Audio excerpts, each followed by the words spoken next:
Hi friends, welcome back. இன்னைக்கு நம்ம சேனலில் சூப்பரான ஒரு டைரி மில்க் கேக் எப்படி பண்ணுறதுன்னு பார்க்கலாம். காம்பவுண்ட் சாக்லேட் எதுவுமே யூஸ் பண்ணாமல் டைரி மில்க் வச்சு இந்த கேக்கை ரெடி பண்ணியிருக்கேன். இப்போ இந்த யம்மியான சாக்லேட் கேக் வந்து எப்படி பண்ணுறதுன்னு பார்க்கலாம். 1/2 கப் அளவுக்கு மைதா மாவு, 1/2 teaspoon baking powder, 1/4 teaspoon baking soda, 2 tablespoon dark cocoa powder. இது எல்லாத்தையும் நல்லா ஜலிச்சு எடுத்துக்கலாம். கட்டி எதுவுமே இல்லாமல் ஜலிச்சு எடுத்ததுக்கப்புறம் நல்லா மிக்ஸ் பண்ணி விட்டுக்கலாம்.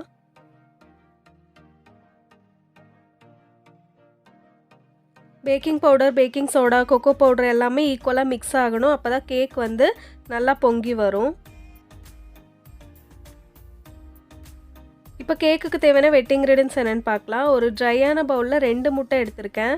முட்டை வந்து ரூம் டெம்பரேச்சரில் இருக்கணும். ஃப்ரிட்ஜில் வச்ச முட்டையெல்லாம் யூஸ் பண்ணிங்கன்னா சரியாக பீட் ஆகாது. இது கூட 1/2 டீஸ்பூன் அளவுக்கு நான் வெண்ணிலா எசன்ஸ் சேர்த்துக்கிறேன். 1/4 டீஸ்பூன் அளவுக்கு மில்க் எசன்ஸ் சேர்த்துக்கிறேன். இது வந்து ஆப்ஷனல் தான், உங்ககிட்ட இருந்தால் சேர்த்துக்கோங்க. கேக் வந்து டேஸ்டியாக இருக்கும். இப்போ ஒரு பிஞ்ச் உப்பு சேர்த்து இதை நல்லா பீட் பண்ண ஆரம்பிச்சிடலாம். நம்ம எடுத்திருக்க பவுலும் விஸ்கும் வந்து ட்ரையாக இருக்கணும். 1 நிமிஷத்துக்கு நான் பீட் பண்ணிக்கிறேன்.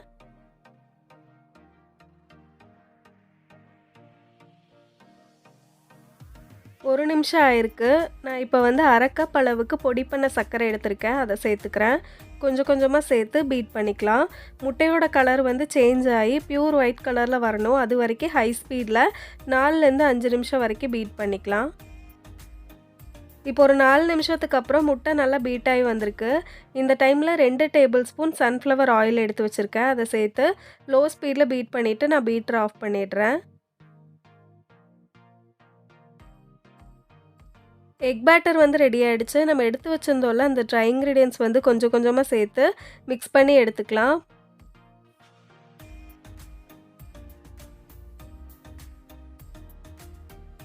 இது கூட 2 டேபிள் ஸ்பூன் பால் எடுத்து வச்சுருக்கேன். அதை சேர்த்து மிக்ஸ் பண்ணிக்கலாம். ட்ரை இன்க்ரீடியன்ட்ஸ் சேர்க்கும்போது கொஞ்சம் கொஞ்சமாக சேர்த்து ஒரே டைரெக்ஷனில் மிக்ஸ் பண்ணி எடுத்துக்கோங்க. ஓவராக மிக்ஸ் பண்ணோம்னா கேக் வந்து ஹார்ட் ஆயிரும். கேக் பேட்டர் ரெடி ஆகிடுச்சு. நான் இங்கே 6 இன்ச் கேக் மோல்டில் பட்டர் பேப்பர் போட்டு க்ரீஸ் பண்ணியிருக்கேன். அதுக்குள்ளே ஊற்றி டேப் பண்ணிவிட்டு பேக் பண்ணி எடுத்துடலாம். பாத்திரத்தை 10 நிமிஷம் ப்ரீஹீட் பண்ணி வச்சுருக்கேன். அதுக்குள்ளே இறக்கி வச்சு 30லேருந்து 35 நிமிஷம் வரைக்கும் பேக் பண்ணி எடுத்துக்கலாம். ஒரு ட்ரையான பவுலில் 4 பேக்கெட் டைரி மில்க் எடுத்திருக்கேன். இது கூட 1/4 கப் அளவுக்கு விப்பிங் க்ரீம் சேர்த்து டபுள் பாயிலிங் மெத்தடில் நல்லா மெல்ட் பண்ணிட்டு வந்துடலாம். காம்பவுண்ட் சாக்லேட் கிடைக்காதவங்க இந்த மாதிரி ட்ரை பண்ணி பாருங்கள். கேக் வந்து ரொம்பவே யம்மியாக இருக்கும். இப்போ கேக் பேக் ஆகிட்டுருக்க டைமில் க்ரீம் ரெடி பண்ணிடலாம். நான் இங்கே பவுலையும் விஸ்கையும் ஒரு 1/2 மணி நேரம் ஃப்ரீஸ் பண்ணி வச்சுருந்தேன். இதில் வந்து ஒரு 3/4 கப் அளவுக்கு விப்பிங் க்ரீம் சேர்த்துக்கிறேன். 2 டீஸ்பூன் சுகர் பவுடர் சேர்த்துட்டு இதை வந்து பீட் பண்ண ஆரம்பிச்சிடலாம். க்ரீம் நல்லா ஸ்டிஃப் பீக்ஸாக வரணும். அது வரைக்கும் பீட் பண்ணிக்கலாம். இப்போது க்ரீம் நல்லா பீட் ஆயிடுச்சு. இதில் நம்ம ரெடி பண்ணி வச்சுருந்தோம்ல அந்த டைரி மில்க்கு அதை வந்து சேர்த்துக்கலாம். ஒரு 3 டேபிள் ஸ்பூன் அளவுக்கு டைரி மில்க் ரெடி பண்ணி வச்சுருந்தோம்ல அதை சேர்த்துக்கலாம். இது வந்து சூடோடு சேர்க்கக்கூடாது. கம்ப்ளீட்டாக கூல் ஆனதுக்கப்புறம் தான் சேர்க்கணும். அப்படி இல்லைன்னா க்ரீம் வந்து மெல்ட் ஆகிடும். இப்போ கடைசியாக இதில் வந்து 1 டேபிள் ஸ்பூன் அளவுக்கு டார்க் கொக்கோ பவுடர் வந்து சேர்த்துட்டு பீட் பண்ணிக்கலாம்.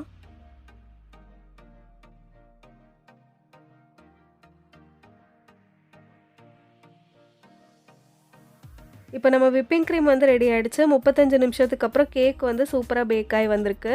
கேக் கம்ப்ளீட்டாக கூல் ஆனதுக்கப்புறம் இதை வந்து 3 லேயராக கட் பண்ணியிருக்கேன். இப்போ கேக்கை ஐசிங் பண்ண ஸ்டார்ட் பண்ணிடலாம். ஒரு டர்ன் டேபிள் மேலே கேக் போர்டு வச்சுருக்கேன். அதில் கொஞ்சமாக க்ரீம் தடவிட்டு ஃபஸ்ட் லேயர் கேக்கை வைக்கிறேன். இப்போ இதை வந்து வெட் பண்ணுறதுக்காக நான் சுகர் சிரப்பில் 2 டேபிள் ஸ்பூன் கண்டென்ஸ்டு மில்க்கும் 2 டேபிள் ஸ்பூன் அளவுக்கு நம்ம ரெடி பண்ணோம்ல அந்த டைரி மில்க்கையும் சேர்த்துருக்கேன். இப்போ இந்த சாக்லேட் சிரப்பை வச்சு நம்ம இந்த கேக்கை வெட் பண்ணிக்கலாம். நார்மல் கேக்ஸை விட சாக்லேட் கேக்கை வந்து நம்ம அதிகமாக வெட் பண்ணணும். அப்போ தான் கட் பண்ணும்போது நல்லா மாய்ஸ்டாக இருக்கும். இப்போ ஃபஸ்ட் லேயர் வந்து நான் க்ரீம் கொடுத்துட்ருக்கேன்.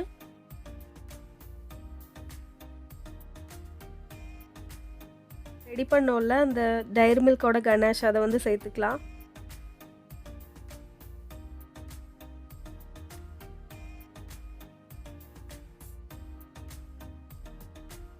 இப்போ இதை ஒரு ஐசிங் நைஃப் வச்சு ஸ்ப்ரெட் பண்ணிக்கிறேன்.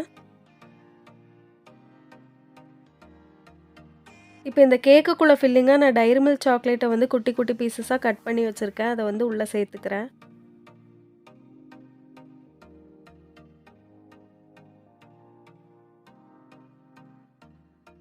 இப்போ 2வது லேயர் கேக்க வச்சு அதையும் இந்த சாக்லேட் சிரப் வச்சு வெட் பண்ணிட்டு க்ரீம் குடுத்துக்கலாம். உள்ள ஃபில்லிங்கா வந்து டைரி மில்க் கனாஷும், கட் பண்ணி வச்சிருக்க டைரி மில்க்கும் சேர்த்துக்கலாம். இதே மாதிரி 3 லேயர் கேக்கையும் ரெடி பண்ணிக்கலாம்.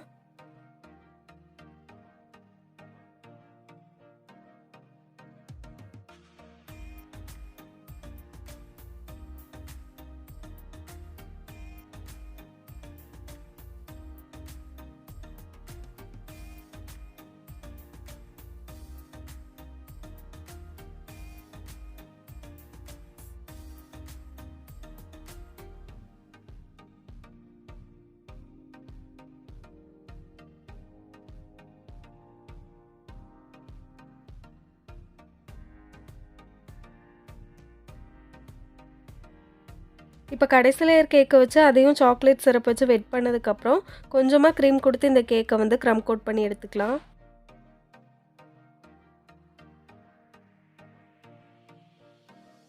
க்ரம் கோட் பண்ண கேக்க 10 நிமிஷம் ஃப்ரிட்ஜில வச்சு செட் பண்ணதுக்கப்புறம் வெளிய எடுத்துட்டு ஃபைனல் கோட்டிங் குடுத்துக்கலாம்.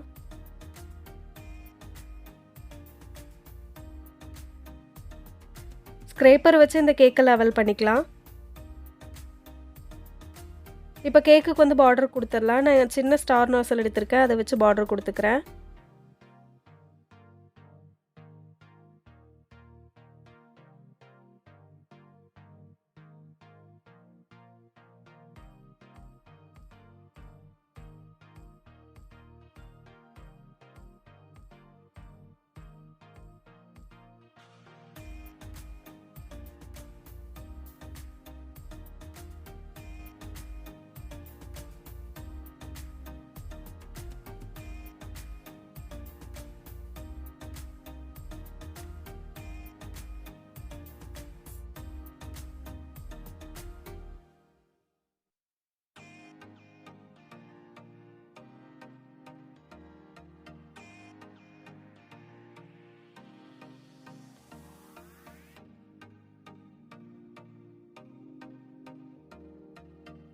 இப்போ கேக்கெல்லாம் டெக்கரேஷன் பண்ணதுக்கப்புறம் ஃப்ரிட்ஜில் ஒரு 1/2 மணி நேரம் வச்சு வெளியே எடுத்ததுக்கப்புறம் கேக்குக்கு மேலே வந்து டைரி மில்க் கனாஷ் ஊற்றிக்கிறேன்.